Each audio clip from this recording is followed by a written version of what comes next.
Bom, então, primeiro, boa noite.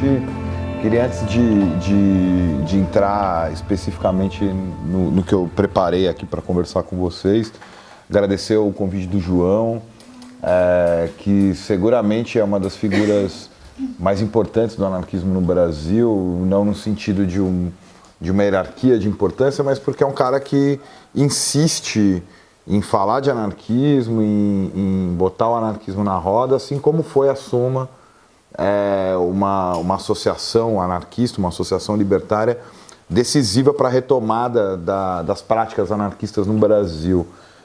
Acho que não custa, pelo menos, indicar para que cada um possa pesquisar mais, aí procurar. Se hoje o anarquismo, acho que até por efeito, em grande medida, das jornadas de junho e tal, entrou definitivamente na pauta, inclusive da grande imprensa, às vezes de maneira pejorativa, mas também passou a ser a ideologia predileta de certos professores que até outro dia dedicavam-se exclusivamente à produção de pesquisa e tal.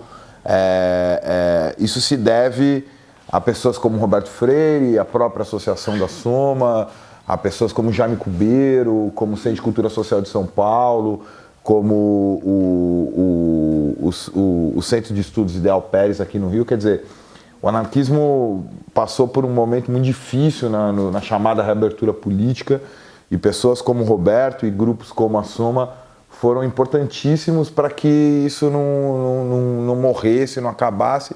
E se existe hoje, eu poderia dizer em termos até planetários, uma certa disposição para se falar de anarquismo, se existe uma anarquia contemporânea que eu vou tentar abordar aqui, que de uma certa maneira se mostra pujante, inclusive e principalmente por toda a crise, digamos assim, que passam as formas tradicionais de representação, as formas tradicionais de fazer política, e se deve sobretudo ao investimento e a coragem, a sagacidade de grupos como a Soma, de pessoas como, né, o saudoso Roberto e o presente João da Mata. Então, por isso, eu em qualquer lugar que me chamarem, que me disserem assim que está a Soma, que está o João, podem ter certeza que eu vou estar lá, porque são aliados de muito tempo e de muita estima também.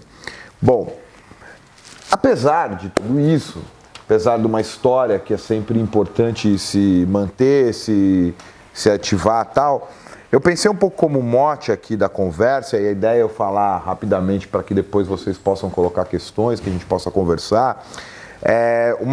Na verdade, uma passagem que é uma nota de rodapé, um pedaço de uma nota de rodapé não dita, não pronunciada pelo Foucault, no último curso que ele deu na vida dele, chamado Coragem da Verdade, onde ele, ao comentar a maneira equivocada como a filosofia tratou a questão do niilismo, ele faz o seguinte comentário, abre aspas: pouco importa a história da doutrina, o importante é estabelecer uma história das artes de existência. Ou seja, o pensamento ocidental, principalmente o pensamento ocidental moderno, ele é muito devoto, digamos assim, da história. E o que se entende por anarquismo, ou por anarquia, como eu prefiro chamar, para eliminar o termo ismo, o que se entende como anarquia contemporânea, depende em grande medida de um outro trato com a história, e um trato que pressupõe um tratamento da história enquanto uma atualidade, e não enquanto um conjunto de determinações passadas, nem de souvenirs de acontecimentos. Então, conforme o João falou aí, a ideia é tratar a anarquia contemporânea, antipolítica e cultura libertária, mas ao preparar aqui o que eu ia falar com vocês, eu dei uma invertida na ordem.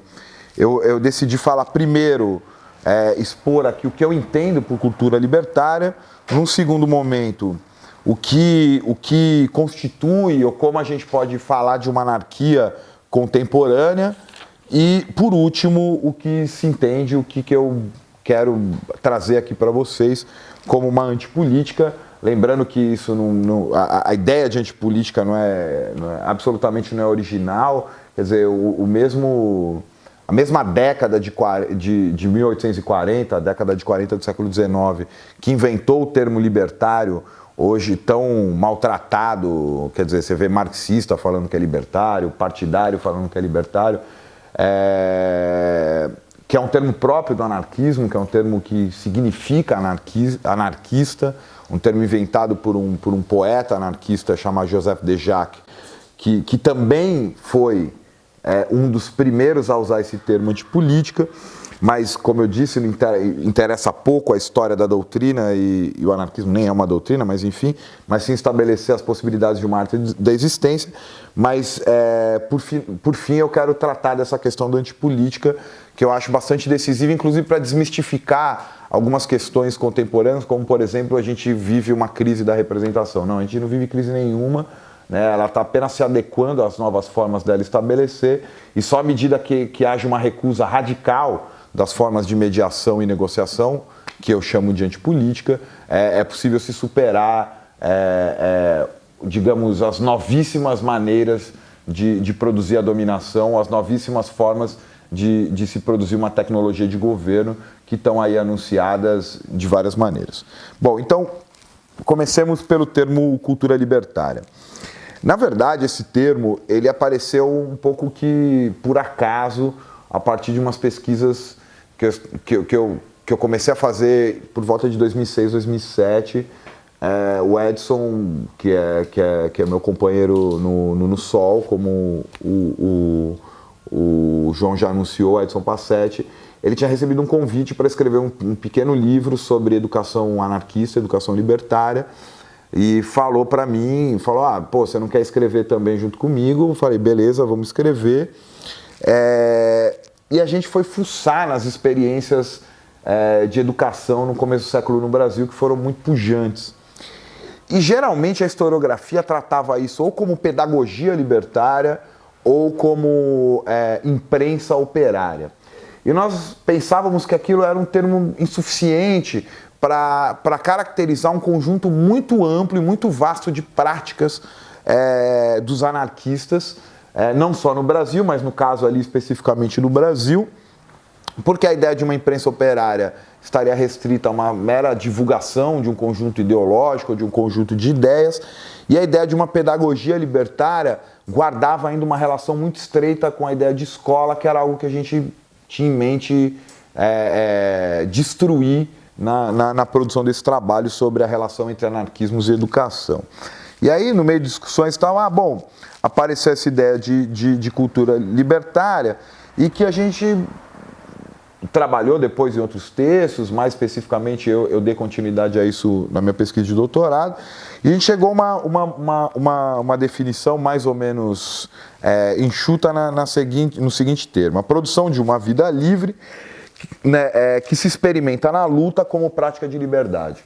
Quer dizer, a cultura libertária, ela é para além da divulgação de um determinado conjunto de ideias e para além da simples aplicação de uma técnica pedagógica, é essa produção da vida livre que se experimenta na luta como prática de liberdade. E nesse sentido, a gente já tem uma primeira diferenciação em relação à palavra liberdade para todo outro conjunto de usos que essa palavra aparece, principalmente no pensamento liberal, mas também no pensamento marxista, na qual, para qualquer anarquista, eu posso dizer isso sem medo de errar, nas suas várias formas de manifestação, a liberdade é, antes de mais nada, uma prática. Ela não é um conceito, não é um valor, não é um princípio, mas ela é uma prática. Ela só existe se ela é capaz de ser realizada, ela não é algo que vai se buscar, nem algo que vai se construir. Obviamente é algo muito difícil de se definir, porque se ela é uma prática, ela é algo que se experimenta. Eu costumo brincar que é igual torcer pro Palmeiras. Tipo, eu não sei como explicar para você qual é a emoção que eu tenho de torcer pro Palmeiras, porque é uma coisa que eu sinto e que eu pratico. Só quem talvez pratique a mesma coisa que eu possa compreender sem palavras. Mas para não dizer que eu sou antidemocrático, embora eu seja, mas essa é uma longa discussão, podem transferir isso para os times respectivos de vocês. Mas, voltando para a questão da liberdade, era uma prática, enfim, como que alguém pode chegar aqui e definir, liberdade é é muito difícil. Só que, na questão, dentro da história dos anarquismos, essa prática, ela se afirma e ela existe num combate. né? Ela nunca existe enquanto um lugar idílico, um safety place, né? Como o liberalismo gosta de definir também, mas ela existe enquanto um lugar de tensão e de embate, que não necessariamente é um espaço digamos, de confronto no sentido violento da palavra, mas é um espaço de tensão, porque tá livre é fora desse campo da segurança, né? É fora desse campo do esperado e disposto ao inédito, e o inédito pode eventualmente irritar você, me irritar qualquer pessoa, e há nas práticas anarquistas uma disposição para lidar com esse inédito. Então, a gente não pode pensar agora, partindo por uma definição mais negativa, digamos assim, de cultura libertária, a cultura libertária como uma prática de formação política, mas sim como uma espécie de prática difusa. Ela também não é nem uma tática, nem uma estratégia de difusão do ideário, né? Ela também não é um compartilhamento de informações, como também ela não pode ser restrita a uma simples troca de ideias. Quer dizer, as práticas da cultura libertária, pelo menos enquanto eu entendo elas dependem de uma certa convivência, elas dependem de uma certa longevidade das relações, né? O que, se a gente pensa em termos de uma sociedade de controle, irrita ainda mais do que ela irritou lá no começo do século XX, com os anarquistas, principalmente no Brasil, ainda sob a dominância do que seria uma sociedade disciplinar ou uma tecnologia de governo ainda disciplinar. Talvez uma outra possibilidade de definição positiva dessa cultura libertária seria chamá-la de uma espécie de força estranha que se dispensa das relações entre meios e fins, né? Uma imagem que eu gosto muito, já que eu estou no Rio de Janeiro, para explicar um pouco o que é força estranha, vocês podem me achar um pouco brega em relação à canção, embora eu adore a canção, é precisamente o momento em que o Pichote, a Lili e o terceiro personagem, que agora eu não lembro, do famoso filme Pichote, cantam essa canção sentados no arpoador, né? E embora eles estivessem eminentemente acossados pelas forças policiais, não sei se todo mundo aqui assistiu esse filme Pichote, o filme termina com o Pichote caminhando sob o trilho de um trem, no qual o futuro dele é absolutamente inimaginável. Embora a história tenha acabado, digamos, com a poesia, né, da imagem do Babenco, não sei se todos sabem também, quando o Pichote mesmo, o cara que fez o filme, acabou sendo assassinado e gerou outro quem matou o Pichote. Mas ele é essa força estranha que se dispensa das relações meios e fins. E guardem essa definição, porque quando eu chegar no terceiro ponto, ela vai ser importante para entender o que é antipolítica, né? Já que a política depende de uma certa adequação ou de uma certa concatenação entre o que se chama os meios e fins, inclusive contando na própria história do anarquismo com uma crítica muito potente, para mim a principal delas feita pela Emma Goldman, quando ela diz num debate com os marxistas de que meios autoritários levam a fins autoritários e de que meios libertários só poderiam levar a fins libertários. Para usar uma linguagem mais contemporânea, a gente poderia também definir a cultura libertária como a possibilidade da produção de um menor no qual se valoriza a diferença. E não a diferença entendida na chave de uma racionalidade liberal, né? A diferença enquanto pluralismo, né? Pensem em termos macropolíticos, o que é a diferença no campo da disputa partidária. É possível existir vários partidos, de várias cores, de várias ideologias, de várias posições, inclusive partidos que são antagônicos, partidos que são impossíveis de serem conciliados. No entanto, todos estão submetidos a uma mesma racionalidade, que é a própria racionalidade do parlamento.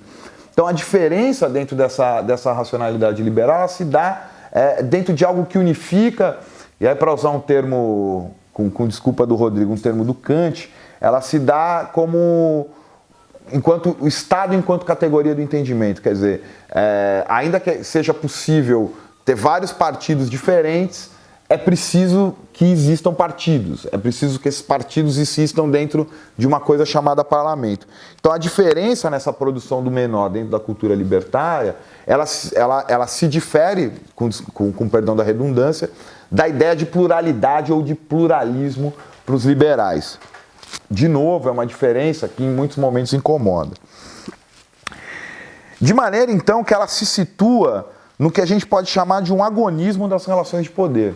Ou seja, a cultura libertária não é algo que não é um fim que você chega ou algo que você que alcança em algum momento, ou que em algum momento você pode dizer, bom, ok, eu cheguei aqui na cultura libertária, tá tudo beleza. Não, a produção dela só existe em torno desse agonismo, na medida em que, se as relações de poder se dão numa tensão entre práticas de poder e práticas de resistência, esse agonismo é algo que a cultura libertária, ou que a prática dos anarquistas, vai em grande medida reivindicar. E vai reivindicar não como um sistema de princípios, nem como uma doutrina, nem como um dogma. Eu gosto muito da definição de anarquismo que está na enciclopédia francesa, né, enciclopédia anarquista, organizada por um educador anarquista chamado Sébastien Faure, que diz assim que todo aquele que luta contra a autoridade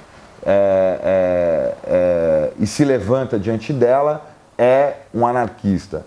Foi uma saída que o Faure conseguiu para acabar também com certas disputas internas de várias concepções de anarquismo e abrir um pouco também a possibilidade de um argumento que Roberto gostava de usar muito e o abolicionismo penal também usa, de mostrar como que em vários momentos da nossa vida a gente atua contra o poder ou fora do poder, ou podemos dizer de uma maneira anárquica e nem se dá conta disso. Isso é importante quando alguém vira para você e fala, não, o anarquismo é uma coisa muito legal, muito bonita, é uma ideologia realmente louvável, no entanto ela é irrealizável. Não, se eu consigo realizá-la em vários âmbitos da minha vida, né, enfim, nas minhas relações amorosas, na minha associação,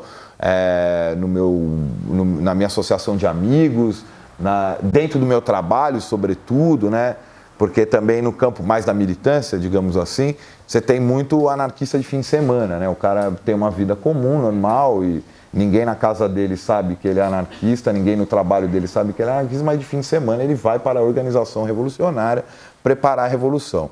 A concepção aqui, que também é muito próxima das nossas conversas já de mais de década na Soma, é que só faz sentido você falar de anarquismo, de anarquia, dentro de uma cultura libertária, se você é capaz de sustentar isso, inclusive no campo onde você está submetido ao seu patrão, digamos assim. Né? Bom, o que nem sempre é fácil. Né? Um parênteses muito rápido, a gente que está dentro da universidade há algum tempo já ouviu de muito vocês são anarquistas acadêmicos, burgueses e tal. Bom, mas você pegar meu lápis, minha tese de mestrado, doutorado, lá está anarquismo bem explícito, bem claro para ninguém ter dúvida. E de alguma maneira isso constitui a prática, de alguma maneira isso gera problemas, tenho certeza que não estou aqui para fazer muro de lamentações, mas que é importante que esteja conectado à sua prática cotidiana de alguma maneira.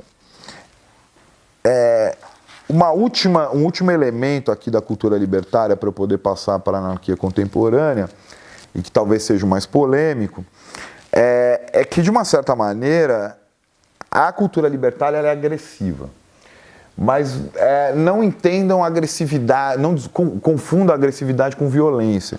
Quer dizer, para você se afirmar enquanto um sujeito livre, né, você não pode ter uma postura nem corporal, nem subjetiva passiva. Né? E essa agressividade produz um elemento importantíssimo, que eu também vou recuperar no último ponto aqui sobre a antipolítica, que é a revolta. E a revolta ela é muito mais importante dentro disso que eu chamo de cultura libertária do que propriamente uma ideia de revolução, porque a ideia de revolução ainda digamos, herdeira de uma certa teleologia, seja holística, seja laica, se eu pensar principalmente a partir de Hegel, de um futuro redentor. E a revolta não, a revolta é algo que acontece aqui agora, né? E ela pode se manifestar desde um simples menino, um estudante que se recusa a cumprir alguma ordem dentro da escola ou que se recusa a se submeter a algum castigo imposto dentro de casa, até o que se viu aí, ou que se vê, quer dizer, da minha perspectiva, desde do final dos anos 90, começo dos anos 2000, que é o que eu vou abrir agora, mas, digamos, mais amplamente na mídia para todo mundo, que se vê nas ruas a partir de junho de 2013 e todo enfrentamento em torno do que se chamou aí genericamente de Black Bloc. Então, para fechar, a cultura libertária ela é uma prática cotidiana, mas ela também é uma prática que está sempre colocada em devir. E eu gosto de relacioná-la dentro do que o Deleuze discute como devir, a partir de dois devires, digamos assim, em especial. Eu diria que a cultura libertária está entre o devir criança e um devir animal, né? Na medida em que ela pressupõe uma agressividade própria dos animais e que todo o pensamento moderno, contemporâneo, relegou como algo a ser eliminado, né, dentro da nossa constituição enquanto sujeito, quer dizer, desde o iluminismo, né, a ideia é que você pense com a cabeça e não com o pau, não com a buceta, não com a sua pele, com o seu peito, com os seus braços. E acho que a manutenção dessa animalidade relacionada a essa agressividade é importante. E essa questão da criança, né, porque aqui todo mundo foi criança, obviamente, né, e acho que uma grande maioria convive com uma criança, e se é difícil definir o que é anarquismo ou o que é anarquia, basta você olhar para uma criança. Eu acho que ela consegue traduzir muito mais do que eu poderia aqui em palavras o que é uma prática anárquica.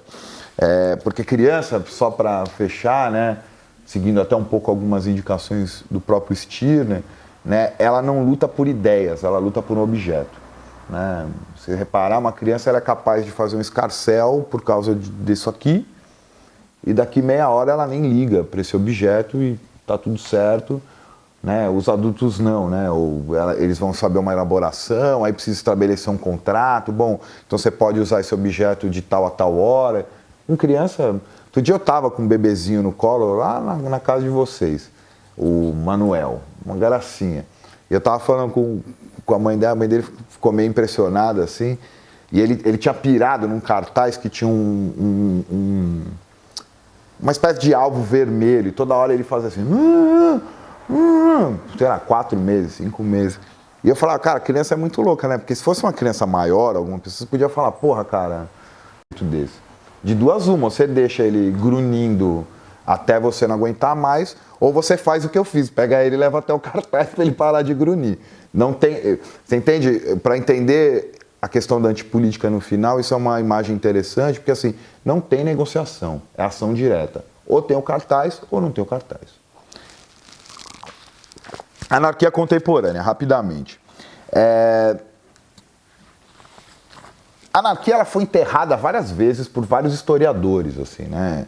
Acho que talvez o enterro mais solene que a anarquia sofreu foi um historiador inglês chamado George Woodcock, que ao final da história da ideia e do movimento anarquista, ele diz assim, então o anarquismo foi tudo isso, desde lá do Bakunin, do Proudhon, do Godwin, do Malatesta e tal, mas a partir da derrota da Revolução Espanhola, em 1939, o anarquismo deixa de ter uma relevância social e ele aparece como uma espécie de influência importante para o pensamento crítico moderno, né? Ele chega lá até citar o Gandhi e tal, o que é bastante curioso, porque como que um chefe de Estado pode ter alguma relação com o anarquismo, embora o Gandhi tenha sido um leitor de Thoreau, mas embora o Thoreau também não seja propriamente um anarquista, ou pelo menos nunca se disse isso. Mas enfim, ela sofreu vários enterros, só que esses enterros eles são surpreendidos não por novas teorias, não por novos livros, não por novos estudos, eles são surpreendidos pela própria história. Então quando o Woodcock fala isso no livro dele de 1965, o anarquismo de alguma maneira, enquanto força histórica, morreu em 1939 com o fim da Revolução Espanhola, 3 anos depois estoura o maio de 68. E o que foi 68 no mundo inteiro, foi 68 Marcha dos 100 Mil aqui, foi 68 Movimento Negro, Feminismo nos Estados Unidos, foi 68 com os estudantes não só na França, foi 68 com a primavera, com uma nova primavera dos povos em todos os países socialistas e tal. E aí o Woodcock, acho que até num ato de honestidade, para ser generoso com ele, vai e faz um pós-escrito ao livro dele e fala, olha gente, então eu errei, tá? O anarquismo continua vivo, 68 é uma prova disso. Só que 68, principalmente para a maioria das pessoas aqui, inclusive eu, é uma coisa um pouco distante, né? Eu, pelo menos, quando tinha lá meus 20 e poucos anos, ficava meio irritado. Porque né, os caras falavam 68, 68, 68. Só que, cara, eu, por exemplo, nasci em 80, eu não vivi 68, então pau no meu cu, né? Tipo, eu não vi 68 e acabou.